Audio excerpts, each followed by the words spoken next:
This is a Film Stories original podcast.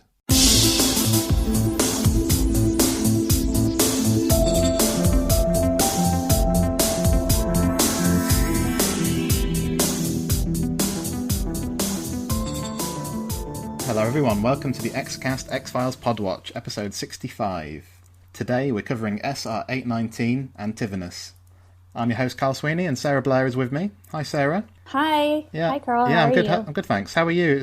I haven't spoken to you since we recorded Synchrony and Small Potatoes, so how have you been since then? It's been a while. It's been going great. Oh good, I'm glad to hear it. So, are you looking forward? We're in mid-season 6 here.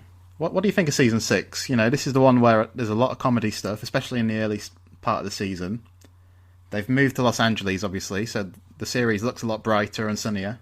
But what do you think about it overall? Overall, it used to be one that I would sort of skip over most of them. Interesting. Because I got so mad when they moved to LA.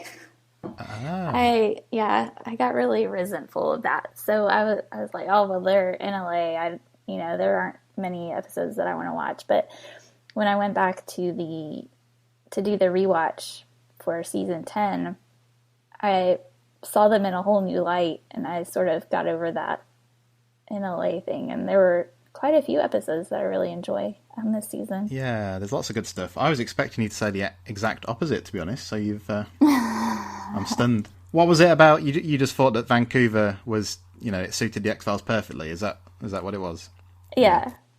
That, and I felt, I was young and had a huge crush on David Duchovny, and I know that there were rumors or sayings that they moved to LA so that he could be with Leah Leone and closer to his family and all that, and I just got really mad at her. I was like, that's my Mulder, you can't have him. So quite understandable. I didn't want to think about that, but yeah.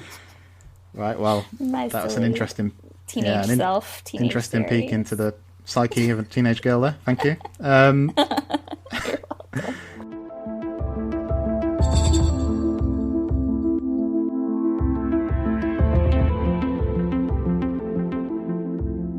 So, yeah, SR-819 and Tithonus. So we're in January 1999 here.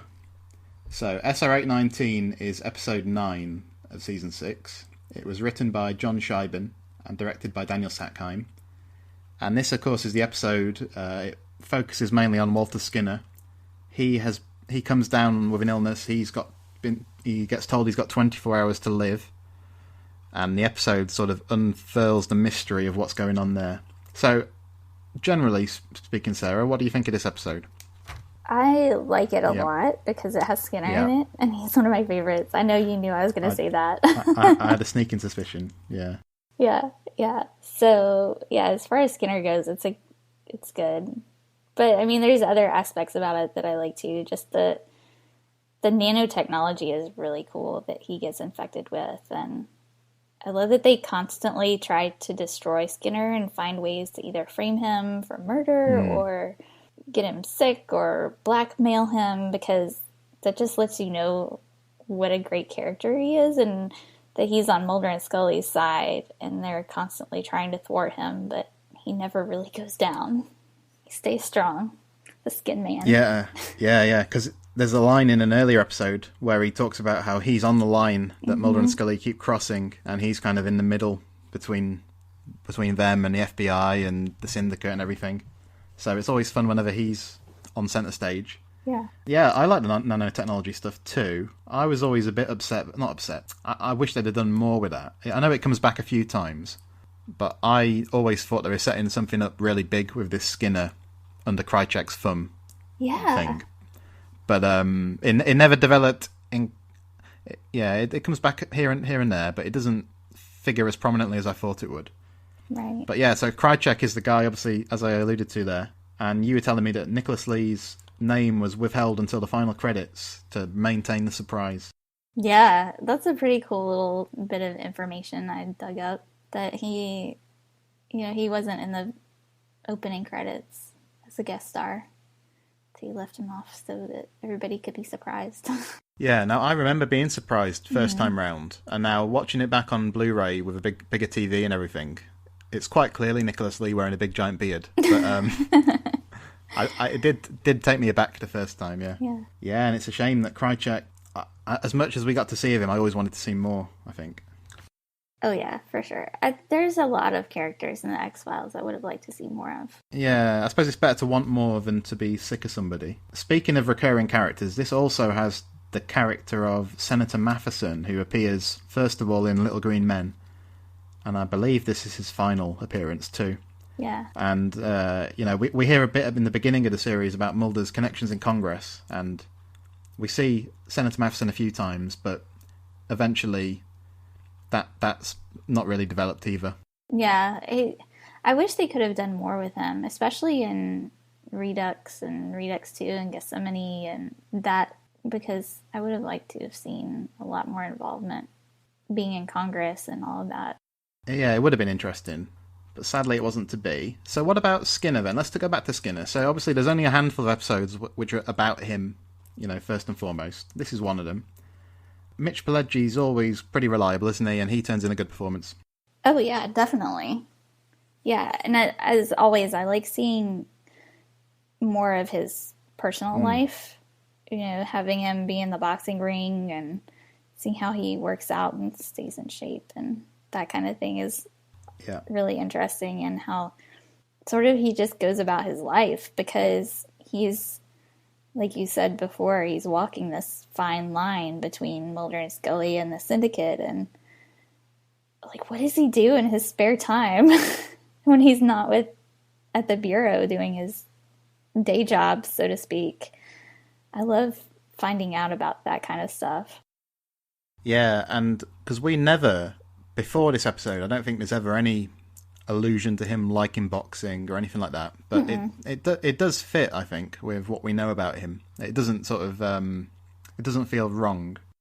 Exactly. Yeah, it makes total. You see him at this boxing workout center, and you're like, oh yeah, of course he would be a boxer. That makes total sense. Yeah. So whenever you do get those tidbits from his life, I think everything falls into place and it makes a lot more sense. But I just want more backstory, and I want to know what he does in between. I know I say this every single time, but it's all right. I just want to see I just want him to have his own series. He just needs his own series. He does. In terms of the Skinner episodes, so there's this one, and there's Zero Sum, and there's Avatar. So how good is this one in comparison to the others? I think I like Zero Sum the best. Yeah, I think I'd agree with that. Yeah. But, I mean, they're all good in different ways. It's hard to pin down. Because in Avatar, you get more of his characterization, I think, than it's focused more on his backstory with Vietnam and his wife. You realize, hey, Skinner got a wife. What? Yeah. You knew. Who knew? So, yeah. I think this one, as it goes on and he gets more ill, it becomes a bit more of a Mulder investigation. Yeah. So, for that reason, I think Zero Sum's better because that is Skinner all the way through, front and centre. Yeah. But this is still a pretty good episode, I think. For sure. Yeah, I would put it, well, because I'm a Skinner fan, it's probably higher than other people would put it. Like, somewhere between 50 and 75-ish. Okay. In the Out ranking. Of the whole 200. Mm-hmm. Yeah. Okay, interesting. Yeah. But, okay. I mean, I love Skinner, so they're going to be up there no matter what. Yeah, so any episode with Skinner gets a bit of a boost in your ratings, yeah. Indeed. Okay, well, that's fair enough. But let's move on to talk about Tithonus.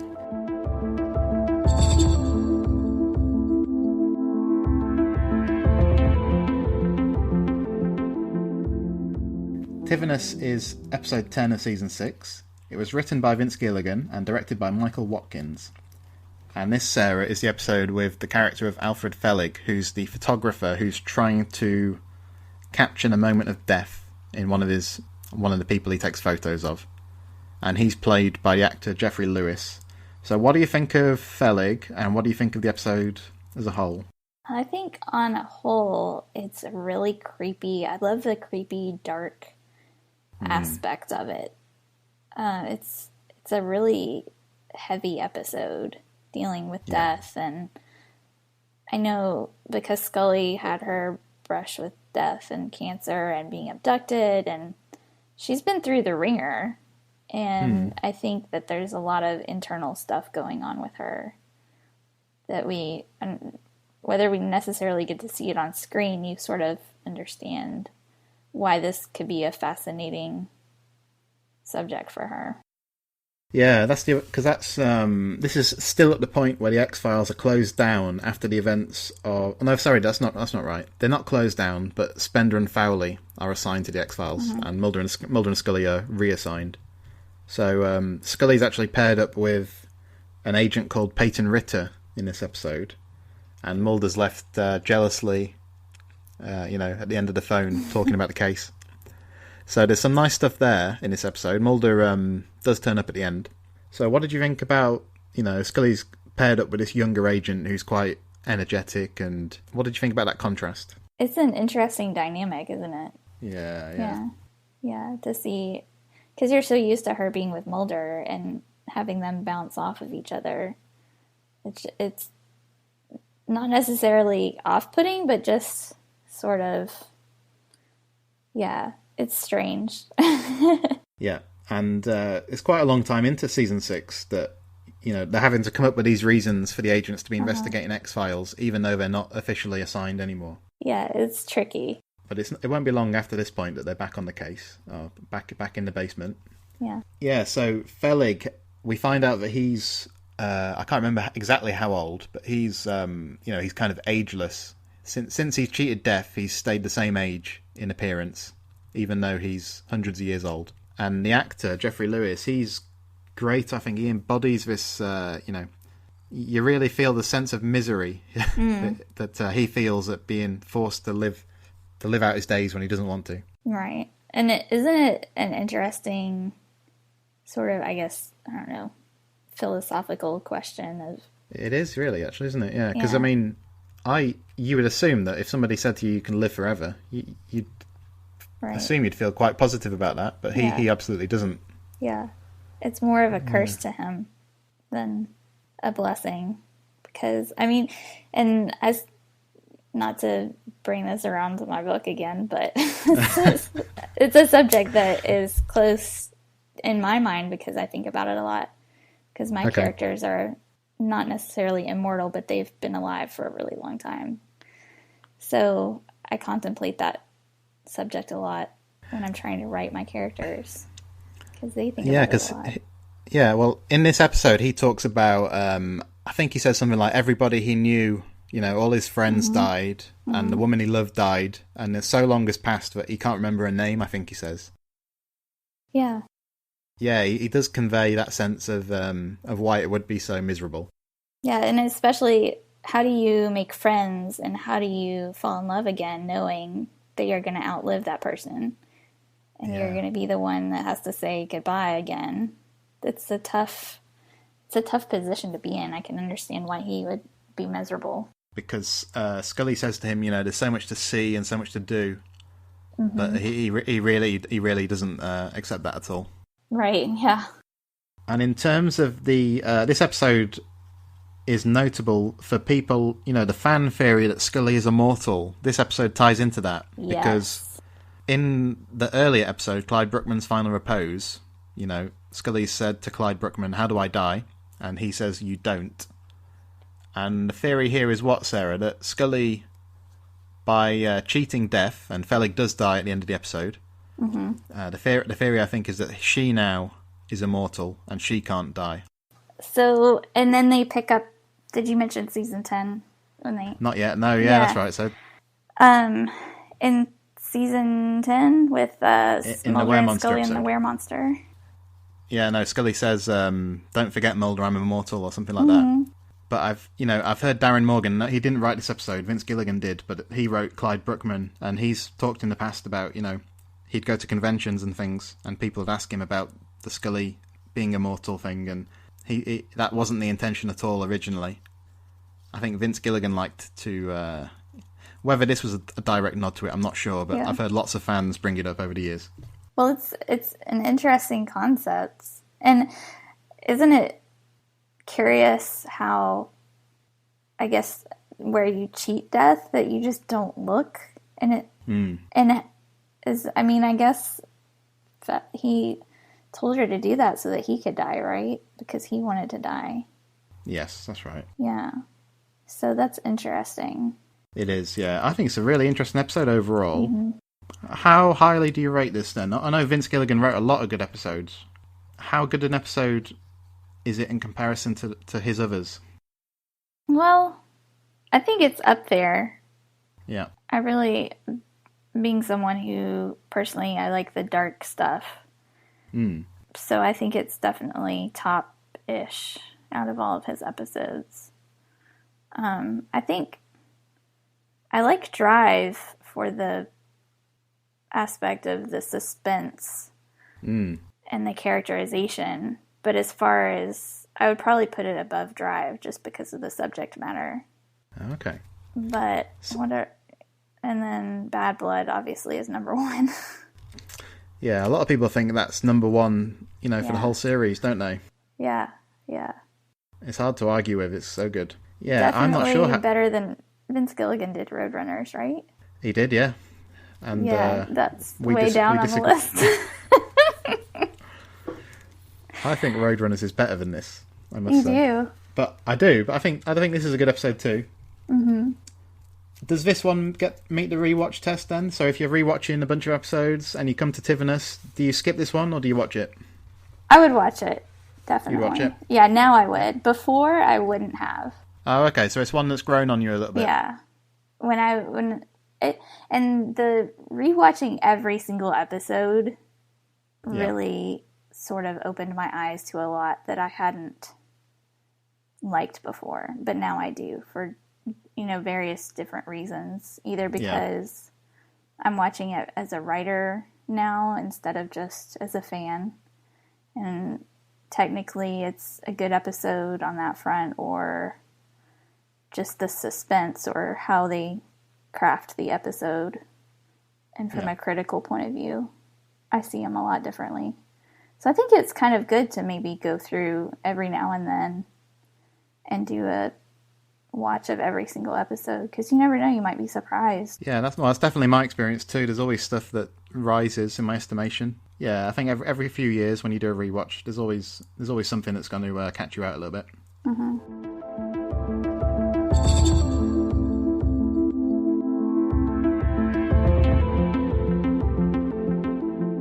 Alright, so that's SR-819 and Tithonus. Tomorrow on the Xcast X-Files Podwatch, the episodes being discussed are Two Fathers and One Son.